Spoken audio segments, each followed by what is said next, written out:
नमो तस्से भगवतो अरहतो सम्मा सम्बुद्धस्से। मैं सम्यक संबुद्ध को कोटि कोटि नमन करता हूँ। गुरु बनते जी को भी कोटि कोटि नमन करता हूँ। मैं आपके बीच में आज एक नए विषय के साथ में आया हूँ। सभी उपासक उपासिकाएं इसे बड़े ध्यान से सुनेंगे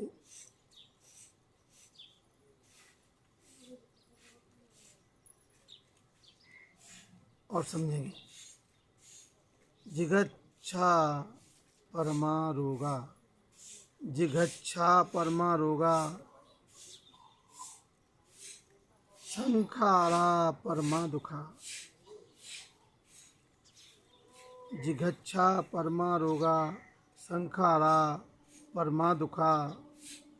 एवं यत्वा यथा भूतं निब्बाणं परमं सुखं। भूख भयंकर रोग है, संस्कार महादुख है। इसे यथार्थ जानकर विवेकवान निर्वाण को परम सुख कहते हैं।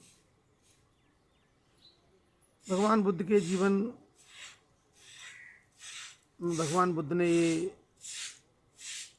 धम्मपद की गाथा है। गाथा नंबर 203। सुख बग्गो नामक एक बग्गे उसकी गाथा है। जिघच्छा परमा रोगा, भूख भयानक रोग है। तो समझें कि आज जो हम बताने वाले हैं वो इसी के बारे में बताने वाले हैं कि भूख कितनी बड़ी बीमारी है और भूख को दूर करने के जो उपाय हैं वो कितने महान हैं। भोजन हमें चाहे जिस रूप में मिले,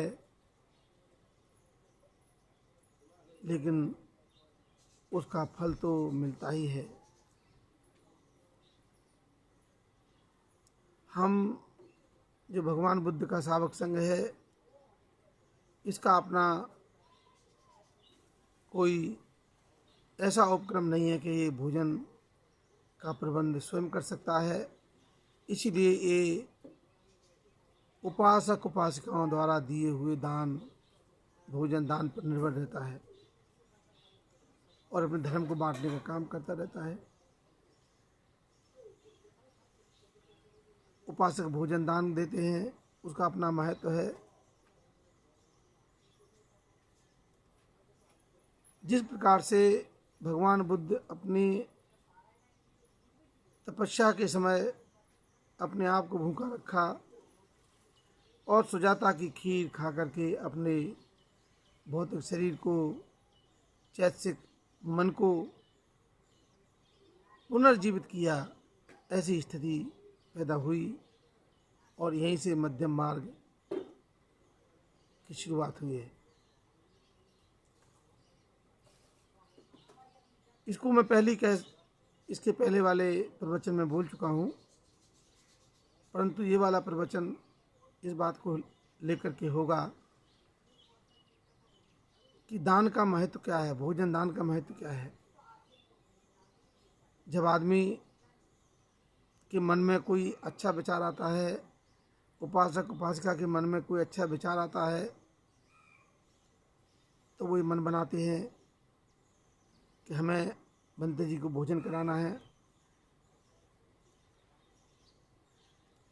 तो भोजन कराने के लिए वो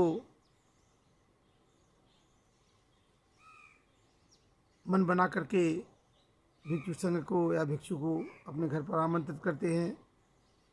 बहुत शुद्ध मन से, बहुत प्यार से, बहुत तैयारी के साथ में भोजन कराते हैं। भोजन कराने के उपरांत भिक्षु या भिक्षु संघ उनको एक देशना कहता है, आशीर्वाद देशना कहता है, पुण्यानुमोदन करता है, उनकी पुण्य का फल उनको मिले कहता है।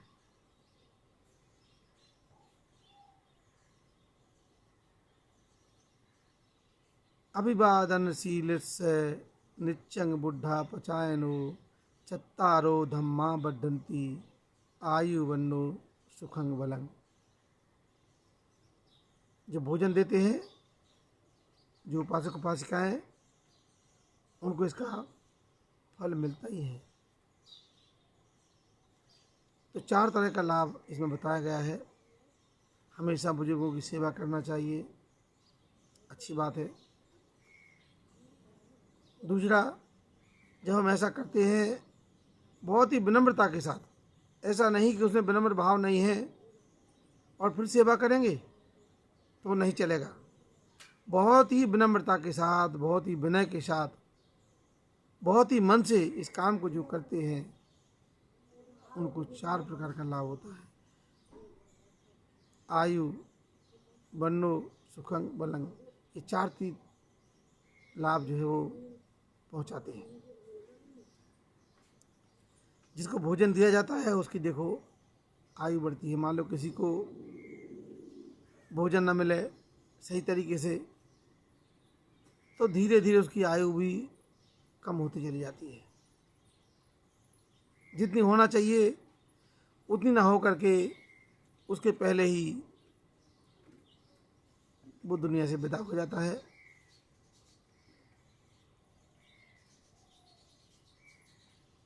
तो भोजन मिलता है अच्छा तो उसकी आयु बढ़ती है, और किसी को भोजन ना मिले तो देखेंगे उसका शरीर जर्जर हो जाता है, चेहरे पर उसकी जो चमक है वो भी कम हो जाती है, और जब लोग उसको देखते हैं तो कहते हैं कि भाई ऐसे लगता है जैसे बीमार पड़ गए हैं, क्योंकि पूरा कलर, पूरी चमक शरीर की ख़त्म हो जाती है, कम होने लगती है। तो उसका वर्ण भी जो है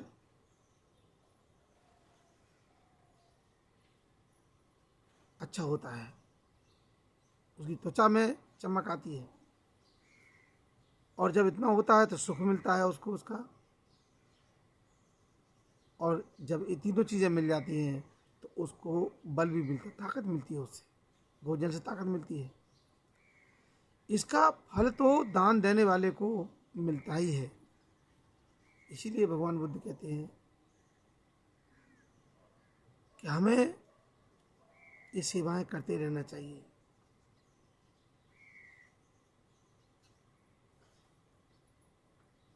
ये उत्तम मंगल है और हमें ये करना होगा।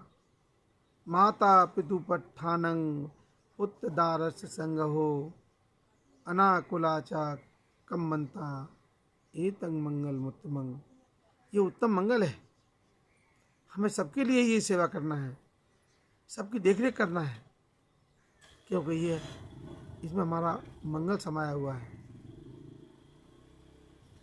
तो भोजन का महत्व समझें कि भोजन कितना महत्वपूर्ण है और भोजन दान कितना महत्वपूर्ण है। और ये भी सब किसी के जीवन में संभव नहीं हो पाता है। सब कोई भोजन दान कराएगा, किसी को ऐसा भी नहीं हो पाता है।